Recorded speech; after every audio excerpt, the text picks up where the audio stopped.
Okay, so welcome everybody. My name is Joy Rosenthal and I'm the president of One Rising, and I have the honor of working with fellow board members EJ Antonio, who you'll hear from in a moment, Rick Brown and Abby London Crawford, and we are thrilled that you're here and we're thrilled to be presenting Remica today. You're already on mute, I see, so that's wonderful. But feel free, we're going to have a question and answer period at the end, so feel free to ask your questions either in the chat or in real life. Once we get going, it's helpful to put yourself in gallery view, which on my computer is the top right where it says view. I think for some people it might be the bottom left, and that way you'll be able to see Remica better. And what else? Once we get going, I will put Remica's information so you can follow her on Instagram or Twitter and her website. And I also put our information down we're on Facebook and Instagram. And I will also put a link to where you can donate. So we ask for a $10 donation. If you can do that, that would be great. And please tell your friends about One Breath Rising. We do monthly readings, and we've got a great lineup coming up, and we will stay in touch by email, not too much. We're not pushy, we don't bother you, but we do like to let you know what's going on, and we're very excited. So welcome again, and I will turn it over to EJ. Thank you, Joy. Well, welcome everyone to our opening 2021 season. We are really honored and just over the top at having Remica Bingham-Risher as our opening poet for this season. I'm going to start by reading the poem that was attached to the flyer before I read Remica's bio. We are raucous and willful, loud as thunder. No one can forget us. We bare our teeth. We pass through bodies like summer heat. We eat and thicken, worry men. They plead and suffer, come again. I entered the world a turning storm, but no one stopped me, though they'd been warned. Remica Bingham-Risher is a native of Phoenix, Arizona, is an alumna of Old Dominion University and Bennington College. She is a Cave Canem Fellow and an Affrilachian Poet. Among other journals, her work has been published in the New York Times, the Writer's Chronicle, New Letters, Callaloo and Essence. She is the author of Conversation, winner of the Naomi Long Madgett Poetry Prize. What We Ask of Flesh, shortlisted for the Hurston Wright Award, and Starlight and Error, winner of the Diode Editions Book Award. She is Director of Quality Enhancement Plan Initiatives at Old Dominion University and currently resides in Norfolk, Virginia with her husband and children. We want to welcome you to this afternoon's reading, and we welcome Remica. Thank you so much, EJ. Thank you, Joy, Abby, Rick, One Breath Rising. But I'm gonna tell y'all what, don't be letting EJ read none of my poems before I read. That's not fair. Y'all know EJ is a jazz artist and she'll show out when she's given a chance. EJ and I are longtime friends from Cave Canem, so I appreciate her deeply for inviting me and just for, always trying to make sure we're in the fold. So I appreciate y'all. There's folks here who have probably heard some of these poems. EJ and I talked yesterday, and I'm going to build in some stuff that nobody's heard because I have a book coming out next year that I'll talk a little bit about. But we'll read for maybe 30 minutes and then we'll talk. You can drop questions in the chat. You can jump in when you'd like.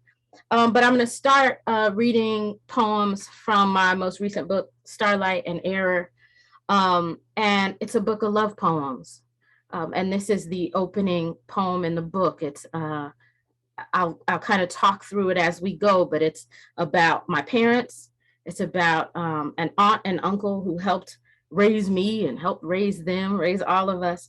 And then about how my husband and I came back to each other. So this is benediction. Bless my parents, impractical anomaly, divorcing when I'm 12, remarrying when I'm 20. Bless my aunt and uncle who harbored my parents before me, then held fast to these 40-odd years. Bless our exemplars, motley kin from which we're birthed, wives, seed, saplings, and all living in the same dirt. Bless the boys who loved us before they were forced to be men. Bless the girls grown out of women. Let the children learn early. People are only as powerful as you let them be. Let the fools who couldn't love us, like the astronomer loves the dark matter he'll never see, like night trains love Georgia and distance disappearing, like the wound loves the cells reborn after suturing. Let them be chaff in the wind of our wandering. Bless love stronger than pride and flesh wounds. Bless the body rising in spite of itself. Let the rights pass down, love until it hurts. Love like you'll be living forever. Love like what ails you will heal. Be the red unsown, a temple burning. Let the beloved be free or always returning. So, oh, thanks, EJ. Appreciate y'all. Hey, Abby. Like I said, this is a book of love poems. I started writing this book not long after I got married in 2010. My cute, sweet husband, who has just brought me a milkshake downstairs, so he's in my good graces today. We knew each other in the 8th grade and lost touch for about 15 years. And I tell my students all the time, I put up my poetry website for my first book, and he found me on my poetry website. So I tell him all the time, look, poetry can get you hitched. I'm just saying, people can find you. And so this book is kind of about that journey. And when I got married, it was kind of add water, instant family. I inherited a brother-in-law and 2 children. So I went from 1 to 5 in the house. So as you can imagine, all of that led to a lot of discovery about, the things that we learn when we're kids and how we actually apply them when we're the ones in the driver's seat, right? And so I'm going to read maybe one more poem for the kids, and then I'll read you some new stuff that's from a book of essays that I have coming soon.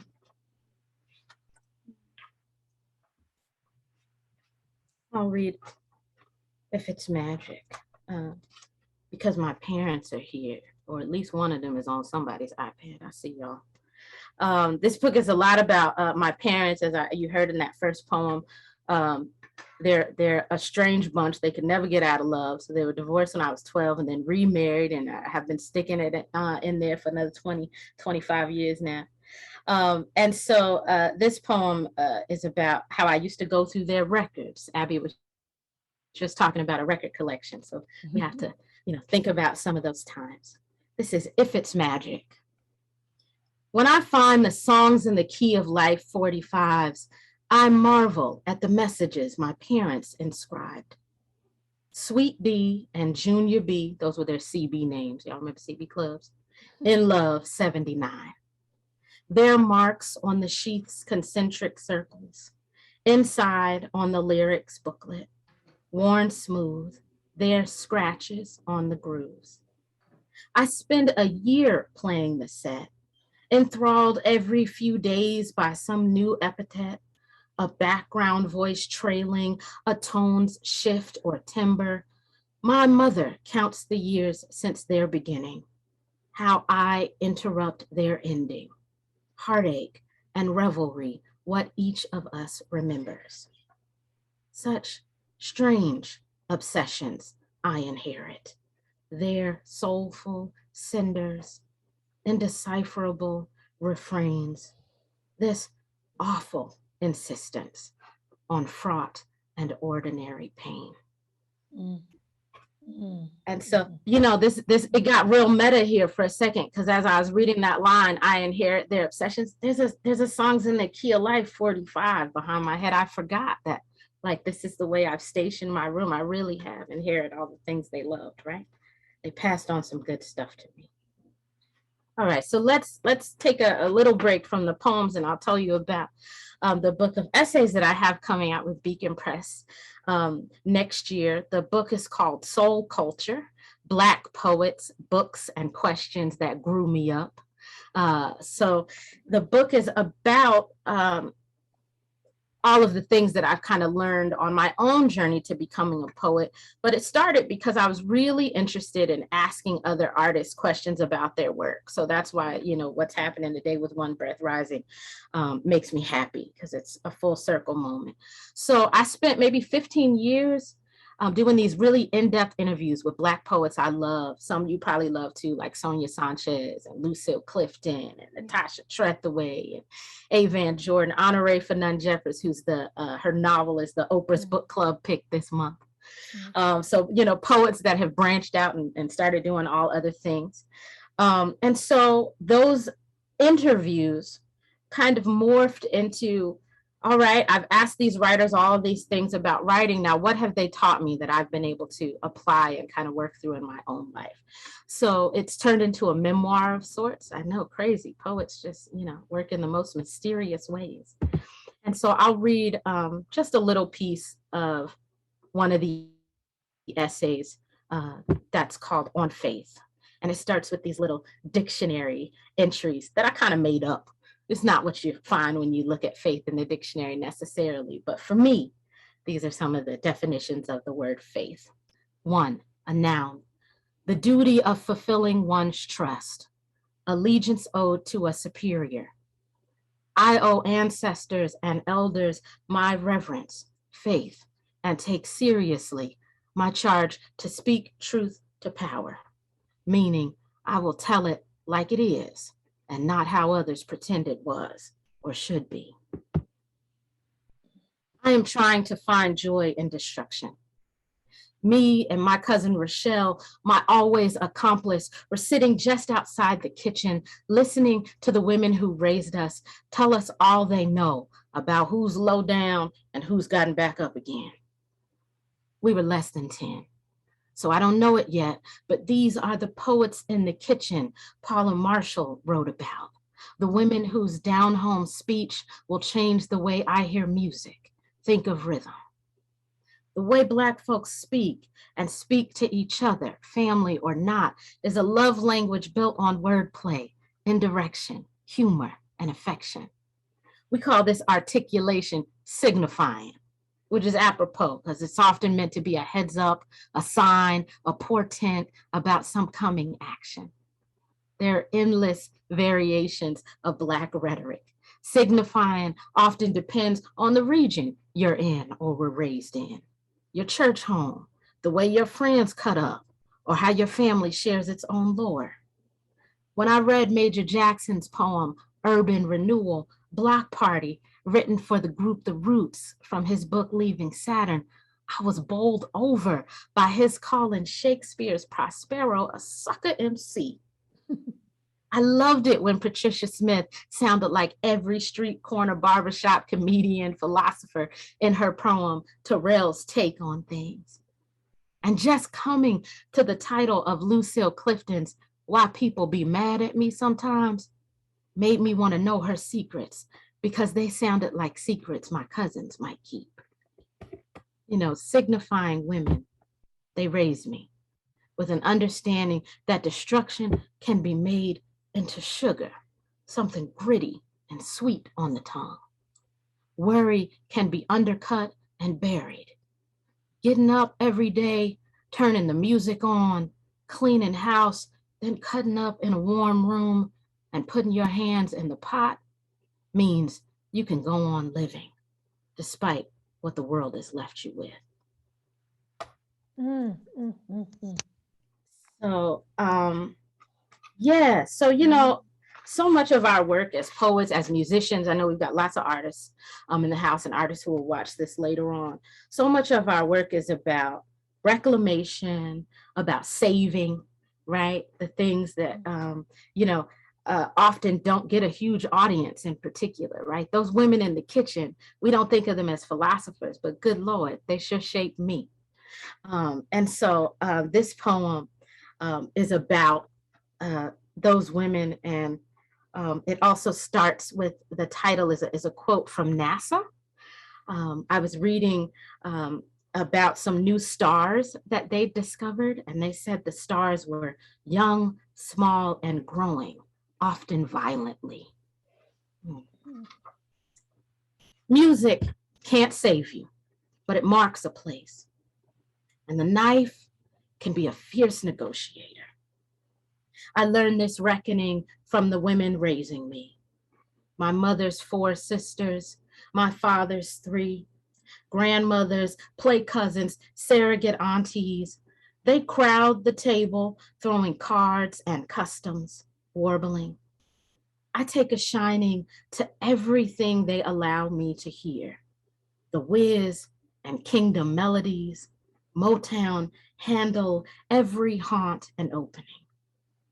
They tell me singing is my gift. Use it for rapture, not apology. And to cut any boy who messes with me.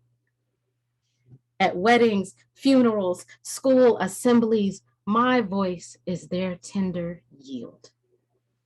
Boys brave enough to try me always learn what I'm learning to be. A straight blade, a canticle, bigger than their scattering. Curve and contour of mother's hands, echo, aurora, an orchestra, a galaxy. So I think, some of the things that I was trying to do in this book, and some of the things that I'm always looking for when I'm going back to the page again and again, is people's singular journey, right? And then how that connects to all the things we see in our own lives. So much of the book of essays that's coming out kind of goes back to our journey. And I'm seeing so many connections in the work that, I've been writing for a long time. And part of my work, I think, is about resurrection, keeping people here as much as I possibly can. And so I'll read another little snippet from that faith essay. Starts with another definition. Faith, noun, belief, trust, the evident demonstration of things unseen. What creation teaches me about God's sense of humor and color palette, about his love of song and our voices. I have faith in relief coming, about earth always being here, about the dead rising again, sometimes at our own hands. Death hasn't come for me much, and for this I am grateful. I almost drowned once, was car number 29 in a 69 car pileup on an icy bridge in December fog, but I left the water and the bridge mostly unharmed. But when death comes for others, I'm worn and warned. I set out to do what's needed of me. When I was headed to the last room my grandmother would ever see, it weighed on me. At the stoplight, cars were honking on all sides. The light turned green, but everyone was stopped behind me. It was pouring outside, and I'd put my head down on the wheel, praying. In the hospital, I held her hand and greased her hair. My aunts were there. Everything I'd prayed for. Let me make it on time. Let it be easy. Let me know what's coming, had come true. As I was running in from the parking lot, parking the car wet with rain and tears, even her doctor materialized and said, I remember you. Let me tell you what's going to happen soon. As he talked of kidney and heart failure, I asked if I should prepare for the worst. He said, make no mistake, this is a terminal event, meaning he had given me something to direct my steps, a way to walk toward what I'd told God I needed, the clarity I'd put my faith in. She died in a few hours and I was at her side, her body still warm and skin smooth, and I was already thinking of how I'd immortalize her, how I'd continue to tell it, to build a steady room. So I think much of our work as poets is about tending, about building a steady room, right? And I think that's the real gift. I appreciate you guys for being so deep in there with me. I'm gonna read a poem about my grandmother's daughter, my Aunt Shirley. Like I said, my aunt and uncle figure really heavily in this book. And one of the things that I wanted to do was capture the stories that aren't captured anywhere else, the family stories, but also like just the stories of unabashed love, because we get so much that's darkness, you know. I wanted to make sure that we got to revel a bit in joy. And so this is a poem called Distant Lover. I hope you guys know that old Marvin Gaye track, right? And so that was her and my Uncle Bobby's favorite song. And so as I was writing this book, I told her, listen, you know, I'm writing this book of love poems, and I'm gonna write about you and Uncle Bobby. I'm gonna write about my parents and Michael and I. And she told me, oh, you know what would be good? Every day while your uncle was in Vietnam, for 2 years, we wrote letters every single day. And I still have the letters. And of course, as a poet, I thought, I've hit jackpot. It's a gold mine. Give me the letters. And she never found them. So guys, what was I supposed to do with that? I'm a poet. So you know what I did? I just wrote the letters myself. Right? So this is one of the letters I imagine in his voice. Distant lover, dear Shirley, they sent us somewhere else I can't mention. If I disappear, I guess they'll tell you where we've been. Might as well be another planet, air so thick, it's like we're learning to breathe again. We see things in the trees when nothing's there. No one admits it, but we're scared of what's left behind. On recon, walking point, everybody's jumping. White boys acting funny, Agent Orange getting in the bloods. They keep saying the war's over, but the world ain't changed that much. The other night, we saw some boys as small as ours turn to nothing in the road. No one knows where minds are scattered. All our time is borrowed. I've been thinking about the night we met at Bob's Lounge. You and that thigh-high dress and me gone with one glance. You stood up slow and easy, pulling everybody's strings. Over here, guys want to forget everything, be left alone. You remind me, I want to be alive for something. I'll call when we get orders home. Yeah. So I loved the idea of trying to capture a little bit of the loves, difficult at times, rocky at times, but of the loves that kind of gathered us here. I'm going to read a little piece from another essay that's linked to that idea of love. And it's about my husband. And yeah, I'll read that. Okay. This is called Courting Paradise. Someone who's an old soul is usually a child who knows too much about the world, or who sings all the lyrics to Billy Paul's Me and Mrs. Jones right and loud when it comes on the radio. though her parents haven't taught it to her, and she is strapped in, sitting on her portable potty chair in the back seat when she is 3 years old. Ask my mama, that's a true story. Or perhaps a child even younger, near 2, who can be smuggled into work at the fire department because there are terrorists in the neighborhood and at home. So he has to learn to play with little coaxing or attention under the desk of his mother for 10-hour shifts, almost silently. We are old souls in this house, my husband and I. People always said, when we were too young to understand why, that we'd been here before, meaning we were carrying our sorrow or understanding, wearing it like a cloak. When we were 13, we were sneaking kisses and spending countless hours on the phone. After we'd been calling each other boyfriend and girlfriend for 9 months, an eternity in teenage years, every night, without pretense and without fail, the boy with the old soul would say to me, "We're just too young. It happened too soon, but I swear I'll find my way back to you." He meant this deeply. How do we even know what love is?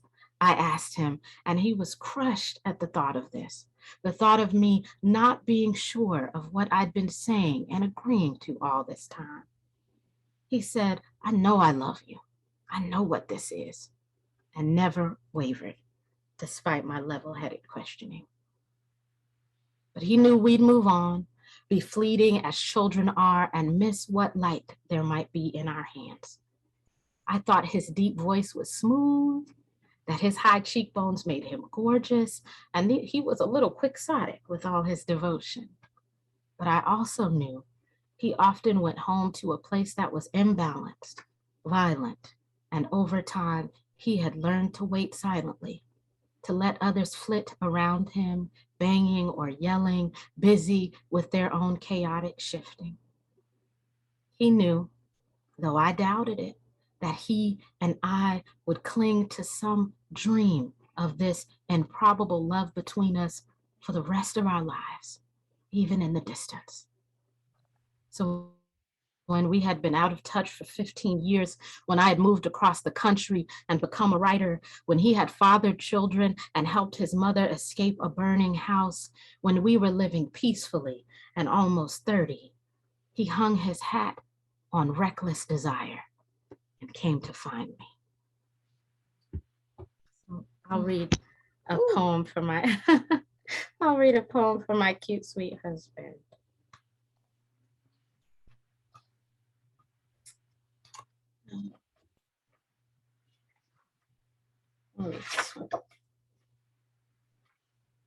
If this world is ending,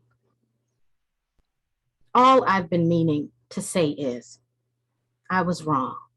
Husbands love that poem because you hear how I said I was wrong in the first line. Let me start again. If this world is ending, all I've been meaning to say is, I was wrong. When we were children and you knew to love me like we'd end up in each other's arms. And I was the foolish one who thought God couldn't make anything possible and wouldn't move space and time to bring us into being. Without me, you might not have wasted those years on doubt. Without me, you may have been granted every gladness in between. But here we are now, root and bud and grafting, me with my regrets and you with your believing. Great deity of all mending, surest light I've ever known. So that's where we are. And we have, maybe 2 more minutes. So maybe I'll read a poem for the babies. So like I said, it was kind of Adwater instant family when we got married. My brother-in-law, who was 16 at the time, came to live with us. My daughter, Sansa Ray, who was 12, and my son, Michael, who was 4, who, we're now teaching how to drive, 16 now. So a lot of time has passed, but those years, it gave us all kinds of lessons on patience, as all the years with children do, right? And so I'll read this poem, Beckoning. So a few years in after we got married, when when the kids kind of settled in, they started asking us when we were going to have a baby. And we said, listen, you're crazy. Don't you know we're broke? We don't have any money. Why would we have another baby? But they were like so insistent. They were so bad that they would like start talking to them at the dinner table, like, you want some peas? Like they just believed that we should bring another child into the world, which I guess is a good sign. At least they knew we loved each other, right? And so I ended up writing this poem just to memorialize that time. Beckoning. They name him Christian. They see him in others, in my arms. They wonder about his eyes and ears. They bargain. What about next year? What about when we're not so broke? When? I'm a poet. We're going to be broke. They point out the silver lining. Love after love after love. They beg. They enlist my mother. That is an inaccuracy. They align themselves with my mother. They lose their patience, get indignant. They talk to him at the dinner table. They set a place. They count the years between them. Sometimes they are good and quiet as a trap. They leave off for a while, but always come back. They call the barren, the broken, the distant, well-worn. They are the living, beckoning the unborn. Hey, I thank you guys so much. This has been so much fun. Thank you. Thank you. Thank you. Appreciate it. Thank you guys. Well, Time thank flew you, by. Remica. It surely did. Oh, well. It seems like you that's just a- started. that's I mean, I know. well, I really appreciate you guys letting me read some of those essays. Nobody's heard any of that. Even, I don't even know if the husband downstairs has heard all of the stuff.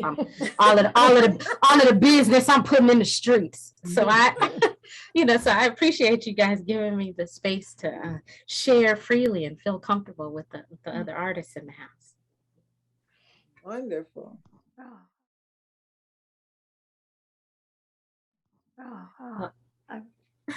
I'm going to start off the question and answering, and anyone who's with us today, if you want to ask a question, feel free. You can unmute yourself and ask a question. So actually, I got two questions for you, Remica. Okay. It seems, okay, so just listening to your work over the years and your, especially Starlight, you focus a lot on family traditions, the family stories. And one, I want to know, well, when did you know that you were going to be a writer of some sort? And what did your family think about that? Because I contend that they had to know that you were going to be the historian. It's so funny. My mama's here, so she'll keep me honest. But I was writing like really early on, but just little stories and things like that. But I'll tell you, I do have a poem in my first book, in Conversion, that's called Fish Fry. But the poem used to be called Why I Wasn't Invited to the Last Fish Fry. And so that'll tell you how the people felt when I started writing these poems, putting everybody's business in the streets, right? But I always went to the Lucille Clifton, the page of writing, and she always told us, listen, when people ask me, why are you saying all that stuff? She gives them one reply. Did I lie? If I didn't, what you gonna do about it? And so, it's so funny, really. People would be like, early on, they'd be like, man, she gonna put that in a book. Y'all better stop talking. Like, here comes Remica. And now they say, somebody call Remica because she got to put this in a book. So they, they've come around. I think they've come around more and more. I was sitting with my Aunt Evelyn a few weeks ago, and she was giving me all the good juice. I said, Aunt Evelyn, you know I'm writing this down. She said, I know, just keep going. So, I think at a certain point, you know what I mean? Yeah, the kitchen philosophers. That's right. Absolutely. I'm telling you, she taught me, all the good gossip and how to make the best macaroni and cheese. So those are the kitchen, the women, the poets in the kitchen. And so I think people come to understand eventually, like, well, listen, this is the thing that she's going to do. So if I want the story told, if I want people to remember it, how it was, then I better give it to somebody. So I'm grateful that, they've come around to not put me out of the fish fry when I'm writing these poems. Yeah. That's good. Your mother say she wants to say something? Hi. Oh heavens! All right, let her talk to us now. Mama, don't act right. Act right. Okay. Actually, Remica won her first poetry contest. And if I could move this around to where it is on the wall. That's true. In 5th grade, she won her first poetry contest, and her grandfather was stationed in Korea, and he had it mounted on this big plaque that's hanging in the wall by her room. So I was so proud. She got to go to read in the city of Glendale in the 5th grade, her first writing. Look at that. I'm 40. Do you know I have look, first of all, my college degrees are behind her on the head, but that 5th grade poem, that keeps coming back. You know what I mean? So it makes me, it makes me happy. Like, people know, like, that's who you were even when you were a kid. That's actually that anecdote about the 5th grade poetry contest. That's in the very first essay in the book. So my mom is right. I told you she would keep me honest. Yeah, she's right. She is right. Yeah. That's great. The second question I had, I remember the first time I had won an award here in New York, and they had a reception, and Willie Perdomo had also won this award. It was a NIFA that year. And I remember going to this reception and being in this room with 300 people. And Willie Perdomo sought me out, and he looked at me and he said, E.J. Antonio. And I said, yes. And I think he had forgot he had met me a couple of years before. And he said, who are you? And I looked at him. What do you mean, who am I? And he said, you don't understand. You just won a very big, it's a pretty big poetry award. And really, we don't know who you are. We don't know what you think about poetry. And nobody had ever asked me that question. And he and I had a very nice 30-minute conversation sitting on a bench away from this crowd of 300 people. Wow. So I'm going to ask you the same question Willie asked me. Of course. What kind of who are you as a poet? What does that mean to you? Oh, that's so interesting. We don't have another 30 minutes, but if it was Willie Perdomo, I would have sat on the bench with him forever. Because I love Willie Perdomo. And so, what a wonderful question. I mean, really, the only reason I can articulate probably any of this is really because I've spent a whole 2 years writing all these essays about what it means to be a poet. It was strange. I kind of needed prose to understand some of that stuff that I just intuited over the years. You know what I mean? So for me, really and truly, I turn to poems often in the same way that I turn to prayer. Poems for me are always about the question. I'm trying to frame the question. It's never really about the answers. Like, that's not what poetry does for me, but it helps me articulate a little bit more the things that I can't make sense of in the world. Right? Like, why is it happening this way? Good or bad, fortunately, right? Even things like, that, incredible, crazy story with my husband. Like, how could we have come back to each other? How could the planets have aligned in this way? And so, it took me a book to kind of write out some of those questions. Or, in the same book, all of this is happening. I've got, a young kid in my life. There's a book in There's a poem in the book called Our Child Is Not Yet 10 and We Are Cleaning His Closet, about how I had to go and pull all the hoodies out of his closet after Trayvon Martin was killed, right? Like, how did we get to this place in the world where things are so scary that this is a reality for mothers, that we have to do this and that we have to have this conversation with our 9-year-old, right? So the poems help me really reckon with human imperfection, right? The poems help me really reckon and really be, you know, you can hear in the poems, my poems go back to family. They often go back to faith. I'm a very spiritual person, a pretty religious person to boot. But the poems are the place where I have no qualms questioning God or anybody else. I get to ask all my questions and I don't ever feel bad about it, right? It's where I get to wrestle with everything that I might not feel like I can say out loud in a room, you know, until I've crafted the heck out of it. Then I got to read it to somebody. But even some of the poems that are there, they might never be read aloud unless somebody like EJ takes it upon themselves, right, to do some of that work. You know what I mean? Really and truly, that's a real gift to hear your work in somebody else's like voice and intonation. But so much of that work is about me just trying to figure out my place in the world and how I can continue to move forward through it. That's who I am. That's great. Do you consider yourself a musician when you're writing your work? No, absolutely not, because we have real musicians, EJ, in the house. EJ, you know this, we sing together all the time. I sing, but I never played a musical instrument. I tried to play the piano for about a year and it was an abysmal failure. My mother could tell you all the money she lost on them lessons. And so, I never had that. I absolutely have been singing longer than I've been writing. I thought that singing would be the path, but I found really truly that I can sing in the shower and be just as happy as if I were doing it on stage. So that wasn't the thing for me to have to pursue. But I certainly think deeply about rhythm when I'm coming to the page. Like, I hope that comes through in the work. Yeah, it does. Yes, oh, it does. Thank you, Abby. Yeah, it certainly does. And in this book in particular, I was writing a lot about music. So a lot of the poem titles are songs.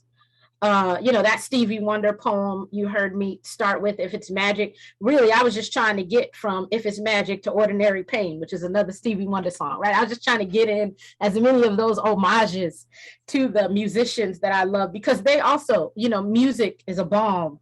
It also helps me, in times of need, whether, in weariness or in elation. And so I don't think of myself as a musician. I don't even think of myself as singing on the page, but I certainly think of rhythm as being an integral part of any way that we use language. Absolutely. Okay, so now I got a challenge for you. The challenge is that you should have someone else sit down and read your work to you. Yeah. And then I want you to write down what you think you're hearing. Oh, interesting. Because you're not strictly a page poet. I hope not. You're not strictly a page poet. And there is a musicality to your work. And if you hear it read by somebody else, then you will hear the music that you're creating. Oh. It's not like you're sitting down composing music, but you're composing the words in such a way that it is making music. Oof, I hope so. I mean, that's a big compliment and a tall order, but I hope so. I will tell you, it really is a gift anytime, it's very rare to have somebody read your words back to you, especially like at a reading. So it's a real gift, especially somebody like you, EJ, who lives in rhythm. Like, it's part of your being, to hear you read that first poem. So maybe I will, actually, as I was hearing the essays aloud for the first time, I was like, oh, okay, I still sound like a poet, which is good. But also I wanted to sound, like home too. So you can hear a lot of that inflection is in there too, right? A lot of the slang, a lot of the, and I think so much of that is musical, like so much of it signifying that, we've listened to our grandparents, for all this time, like they had music in their bones. So much of it comes out in their speech. Well, you have that music in your bones too. You have that music there. I will take it. I'm on a crusade to get poets to realize that they do have music within their bones that they inherited, that a lot of people can't, that they themselves can't hear because they're not in tune to what's in their bones. Well, I'm gonna take it, EJ. I'm never gonna argue with you. I'm gonna take it. EJ, I nominate you to read Remica's poem. You're not. Yes. Oh, as I said, now you made a job for yourself, ma'am. Now you got to do that work. No, it's a very interesting thing to have somebody else read your work. It really is. It's like the highest compliment I ever got paid was I was in a workshop and somebody was reading 30 pages of a proposed manuscript. And they said they had to they sat down, they had started sitting down and reading it silently to themselves. And then they said, I had to stop and go back and reread it out loud to see if I was actually hearing the music I thought I was reading. Wow, what a compliment. I mean, so that's why I'm asking, that's why I want you to do that, because I don't think that you intuitively do it. Yeah. I'm trying. It's part of the craft, but also when somebody else does it, it's easier to hear it. You do it, and it adds a level. It adds a layer of complexity to the whole body of work. And you should understand that you add that complexity to the body of work. Y'all heard EJ. I'm deep. Okay, that's what she just said. That's what we're gonna rest on. I am deep. And that's what we got to keep going back to. I know I'm looking at this time. You guys, Abby, Rick, Joy, you guys keep us honest here. I don't know how much time we have, but we're at our 1 hour mark. We're good. Okay. We can go about another 5-10 minutes.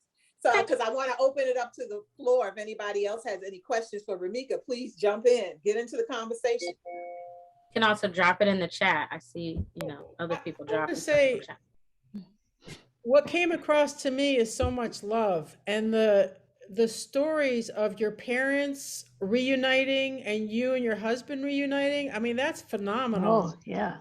And how you,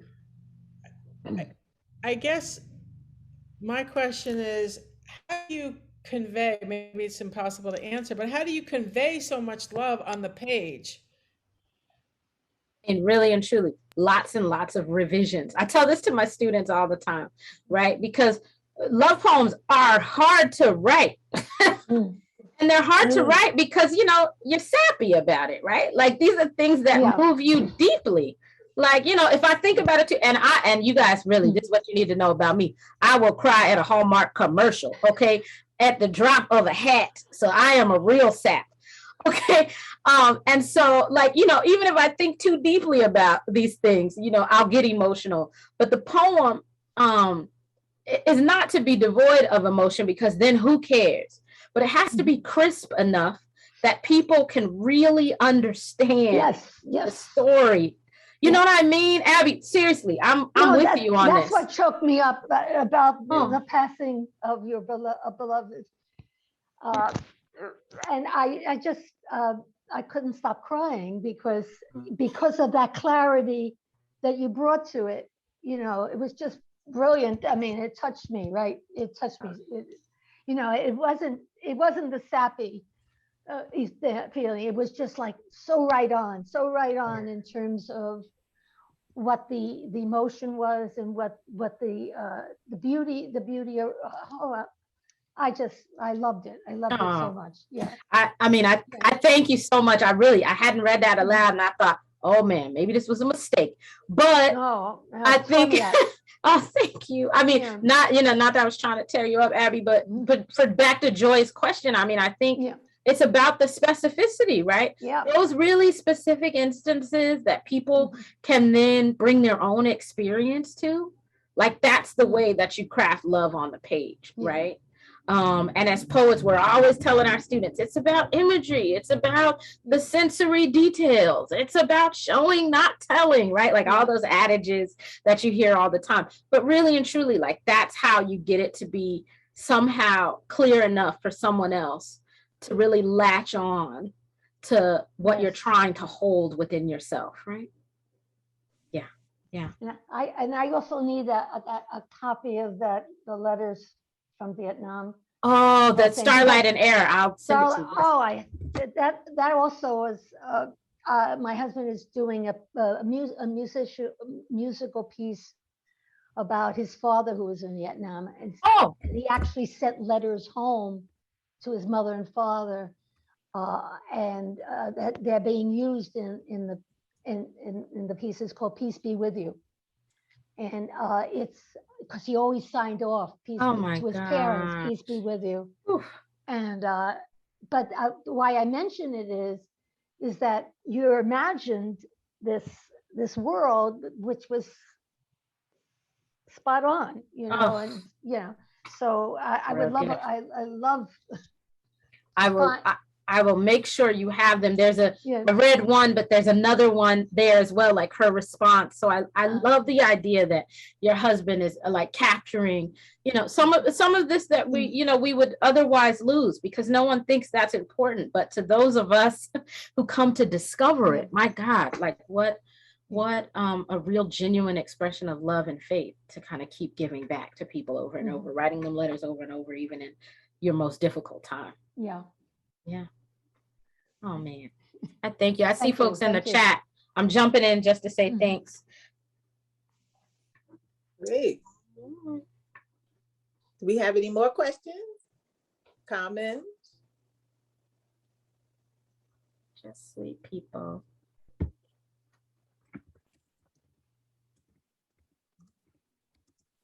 Thanks. Well, Remica, I want to thank you for being our opening seat for our season, our 21-22 season. We really enjoyed your work, and I'm going to extend an invitation to you that when your book comes out next year. I would love to come back anytime to be with the good people. For us out straight from the book. Okay. Hold it up, have a cover and everything. Right. When it's a real living, breathing thing, I absolutely would love that. Thank you guys. Remica, in the meantime, how can we get Starlight and Error? In the meantime, you can, I mean, seriously, you can Google it. You can go to Diode. I dropped my information in the chat. Should we drop that in again, Joy? Oh, I just did it. On my website, you can just go to remicabinghamrisher.com, but you can also just go to your bookstore of choice. You can order it anywhere, Amazon. Diode Editions is the wonderful press, independent press that published it, and they're very great at getting things out to people super quickly. So anywhere books are sold, or if you order it from my website, I'll sign it, I'll personalize it and send it to you. Great. Yeah. We're so grateful. Yes, we are. Thank you guys. I'm so grateful. Thank you for a wonderful Sunday afternoon and giving me an excuse to have a milkshake for dinner. You deserve it. Thank you guys. Thank you everyone for coming, and thank you so much, Remica. This was really lovely. Awesome. Yes, it was. Before we EJ. go, I want to thank our sponsors. We Poets and Writers, the Park Slope Civic Council, 440 Art Gallery, the Garner Glazer Foundation, the Fife Diggy Dog Foundation, and all of our individual donors and you, our audience. So thank you so much for coming today, and we hope to see you next month. We are going to have, who's next month?